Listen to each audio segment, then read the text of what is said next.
تو یہ ڈیفینیٹلی رخ ایسا نظر آ رہا ہے. اچھا اسامہ صاحب یہ بتائیں کہ راہو کی دشا کیا ہے؟ یہ مطلب کیا پلینٹس کی پوزیشن ایسی ہے جس کی وجہ سے یہ جنگیں جاری ہیں، ان کے دماغ ایسے ہو گئے ہیں لڑائیوں والے کہ صلح کی طرف کوئی نہیں آ رہا، یہ اس طرف معاملات کو لے کے جا رہے ہیں؟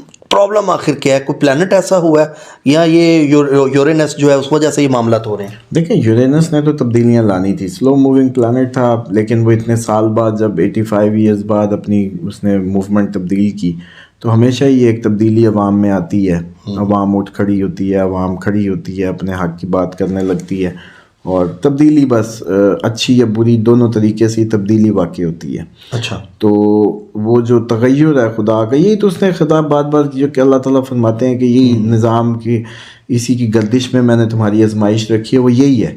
اچھا اسی طریقے سے یورینس تو ایک تبدیلی کا تھا ہی تھا. ہر کنٹری کی ایک اپنی جو برتھ کیلکولیشن ہوتی ہے، مثال کے طور پہ برتھ چارٹ ہم ان کی جو ڈیٹ آف برتھ سے ڈال کے کرتے ہیں کنٹری وائز، تو اس سے میں سمجھتا ہوں کہ وہ جو کیلکولیشن ہے اس میں ایک آپ کی دور اکبر ہوتا ہے، اردو میں مہادشا ہوتی ہے ہندی میں، اور میجر سمجھ لیں ڈیوریشن کہہ لیں انگلش میں، وہ اب ان کا راہو کا چل رہا ہے. راہو ایک ایلیوژن ہے، ایلیوژنری پلانٹ ہے، ایلیوژنز میں ڈالتا ہے. راہو آپ کو اس میں بعض اوقات تو اس میں سمجھ لیں کہ اس کو سایہ بھی مانتے ہیں، کسی بہت بڑے پلانٹ کا سایہ، یا اس طریقے سے بھی ڈفرینٹ تھیوریز ہیں.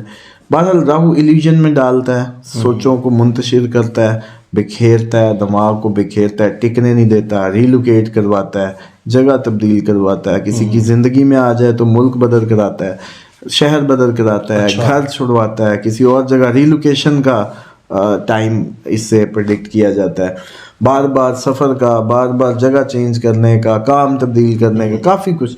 پھر کمیونیکیشن کا، میڈیا کا، یا آپ کی آئی ٹی ٹیکنالوجی کا. اچھا اس کے ساتھ ساتھ تو اب راہو کی جب مہادش ہے تو بندہ بڑا ایکسٹریمسٹ ہو جاتا ہے، رویے میں بڑی شدت اختیار کر لیتا ہے. اس کنڈیشن میں اگر میاں بیوی میں بھی یہ آ جائے تو وہ میں سمجھتا ہوں کہ ان میں الیکٹریسٹی وہ جو ہوتی ہے نا الاسٹیسٹی وہ ختم ہو جاتی ہے، لچک ختم ہو جاتی ہے. اسی طریقے سے یہ جو ریزن ہے جس کی وجہ سے میں نے یہ پریڈکٹ کیا تھا کہ اسرائیل کی اگر یہ دشا چل پڑی ہے تو یہ یعنی کہ ایسا ایکسٹریم رویہ اڈاپٹ کرے گا اور لوگوں کو اس بنیاد پہ انسسٹ کر لے گا کہ آ جاؤ میرے اوپر. تو ساروں کو اب 6 پہ خود ہی جا رہا ہے نا، تو ساروں کو بجائے اس کے ٹلنے کے، یہ بھی تو ہو سکتا تھا کہ جنگ بند کر دیتا، منت ترلے کی طرف چلا جاتا، لیکن نہیں، آگے بڑھا ہے. یہیں سے پتہ چلتا تھا کہ آگے بڑھے گا اور اس دفعہ ساروں کو اپنے اوپر الٹا. اچھا کیا امریکہ ان کا ساتھ آگے بھی دے گا اسرائیل کا کہ دھوکہ دے جائے گا ان کو؟ دیکھیں اسرائیل کو خالی کر آگے ہی چھوڑے گا، امریکہ اس دفعہ بچا نہیں سکتا اس کو. اچھا اور امریکہ کے اپنی اتنی جنگوں میں الجھ جائے گا، اور ڈیفینیٹلی امریکہ کی وہ جو ریٹ ہے وہ بھی ہٹ ہو رہی ہے پورے خطے میں اپ کمنگ ٹائم میں، اور انہی سالوں کے اینڈ تک، اس سال کے اینڈ، اگلے سالوں میں امریکہ بھی اب وہ بات نہیں رہے گی. اچھا امریکہ کی اکانومی جو ہے وہ تو آپ نے پچھلی پروگرام میں بھی بولا ہے.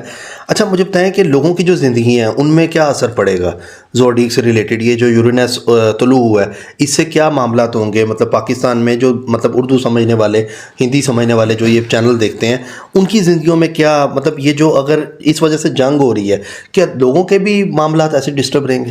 اور ڈیفینیٹلی یہ اصل میں اجتماعی لوگوں کے رویے کو شناخت کرے گا. آپ لوگ سڑکوں پہ آئیں گے، آپ لوگ حق مانگنے لگیں گے، آپ لوگ احتجاج کرنے لگیں گے، آپ لوگ کہیں گے کہ اب مزید ہم یہ سب ظلم ناانصافی برداشت نہیں کر رہے. آپ میں ہر کوئی رائٹ کی بات کرتا نظر آئے گا، بڑا بولتا ہوا، اور کہے گا اب میں نہیں رہ سکتا ایسے مزید، اس طرح کے رویے. تو یہ اجتماعی طور پہ افیکٹ کرے گا. انڈیویجولی ڈیفینیٹلی وہ جب انڈیویجول سب بھی یہ ایک ہی بات کر رہے ہوں گے نا، آپ بھی یہی کہیں گے ہمیں انصاف چاہیے، میں بھی یہی کہہ رہا ہوں گا ہمیں انصاف چاہیے. اس طرح کا ماحول جرنل بنا دیتا ہے یہ عوام کے لیے. اچھا یہ ٹائم کب تک رہے گا؟ 1 سال تک رہے گا سارا پلانٹس کا؟ نہیں اب بس اس نے مثال کے طور پہ جیسے بچہ تھا تو بچہ جوان ہو جائے تو وہ پھر اب دوبارہ بچہ تھوڑی بنے گا، اب وہ آگے کی طرف ہی جائے گا نا. تو یہ کہ جب تبدیلی ہو جائے گی، اب جو تبدیلی یہ ڈیمانڈ کرے گا وہ لے گا، اس کے لیے کام کرے گا جتنے سال بھی لگ جائیں، اور پھر اسی تبدیلی کے شاخسانے میں آگے چلتا جائے گا. اچھا تو اس وقت بھی آپ لوگ مطلب اس میں سمپل سا طریقہ ہے کہ ہم اس کو 85 ایئرز بیک اس کا ریئیکشن چیک کریں تو وہ ٹائم ہے جب اس وقت بھی آپ لوگوں کی یہ ساری کنٹریز میں انقلاب برپا ہو رہے تھے، تبدیلیاں واقع ہو رہی تھی، سیکنڈ ورلڈ وار لگی تھی اس ٹائم. جی سعودیہ بن رہا تھا، سعودیہ فارم ہوا، اور اسی طرح کے خلافت عثمانیہ گری، لوگوں نے نئی کروٹ لی، سیم ایز اٹ از اب نئی کروٹ ہوگی. یہ نئی کروٹ آپ دیکھ رہے ہیں؟ ہاں جی بالکل. اچھا مجھے یہ بتائیں کہ اس سارے معاملات میں کیوس میں کون سے اور ملک جو ہیں اب شامل ہوں گے، کیونکہ لیٹسٹ آپ کیا دیکھتے ہیں اسٹرولوجیکل کون سے ملک ہیں اس کے اندر اور شامل ہوں گے؟ باقی تو آپ نے بتائے، اور مزید دیکھتے ہیں؟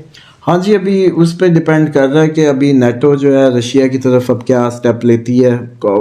کافی حد تک امید ہے کہ وہ پرووک کر دیں پیوٹن کو اور پیوٹن ان کو سیدھا ہو جائے، اور اگر وہ ان کو سیدھا ہوتا ہے تو ڈیفینیٹلی یہ ایک جو ہے وہ بڑا، پھر اگر وہ ادھر پرووک ہوا تو وہ پھر ادھر تو سپورٹ کر ہی رہا ہے. اچھا، تو پھر وہ ادھر بھی سیدھا ہو کے آ جائے گا. پاکستان سیف ہے؟ پاکستان بھی جنگ میں ہے، پاکستان بھی میں نہیں سمجھتا سیف ہے. پاکستان کے تو سارے فرنٹ کھل سکتے ہیں. اچھا، پاکستان نے مطلب پورا حملہ تو کیا، اس کے اوپر جواب تو دیا ہمارے پاکستان نے. اب آپ کو کیا لگتا ہے کہ دوبارہ سے کوئی اس طرح کے معاملات تو نہیں ہوں گے؟ ہاں، پاکستانی بھی فوج اب ایکٹیو نظر آتی ہے، اور اب آگے سے آگے یہ بھی جو بھی ہوگا اس کا جواب دیں گے، اور جواب در جواب کا سلسلہ کبھی بھی شروع ہو سکتا ہے. اچھا، اس سارے معاملات میں آپ فلسطین کے معاملات کیا دیکھتے ہیں؟ فلسطین میں جو ظلم ہوا، جو چیزیں چلی، اس حوالے سے آپ کیا دیکھتے ہیں؟ دیکھیں وہ تو اب دیکھیں اس قوم نے بڑا عرصہ برداشت کیا، بڑا عرصہ وہ پیچھے، آخر انہوں نے فیصلہ کر لیا کہ اب زندہ رہنا تو آزادی سے، ورنہ مر جانا بہتر ہے.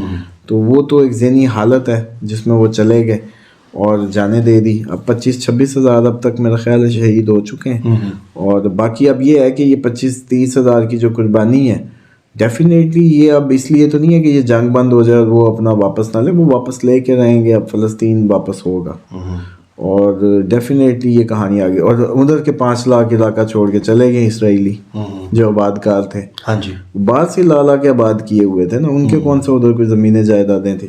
تو اب وہ 5 لاکھ موو کر گیا، یہ تھوڑا سا اور ایکسٹریم رویہ ہوا تو باقی بھی نکل جائے گا.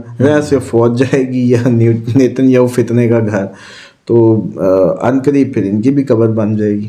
جیسے آپ کہہ رہے ہیں 2025 میں اسرائیل نہیں ہوگا. ہاں جی بالکل نہیں ہوگا. چلیں ناظرین، دیکھتے ہیں جو لیٹسٹ اپڈیٹ آئے گی اسامہ علی خان صاحب کے ساتھ. ہم اس جنگ سے ریلیٹڈ جو معاملات چل رہے ہیں دنیا بھر میں، اس حوالے سے ہم بات کریں گے. کیونکہ اسٹرالوجیکل آپ دیکھ رہے ہیں ان کی کیلکولیشن ابھی تک جو انہوں نے کی ہے، ہم نے بھی پروگرام میں کیا تھا، ساتھ ہی یہ خبریں اس طرح کی گردش کرنے لگ گئیں، اور یہ چیزیں آپ نے دیکھا ابھی پروگرام لگا اور اس کے بعد ہی مطلب کہ یہ چیزیں ہمارے سامنے آئی ہیں.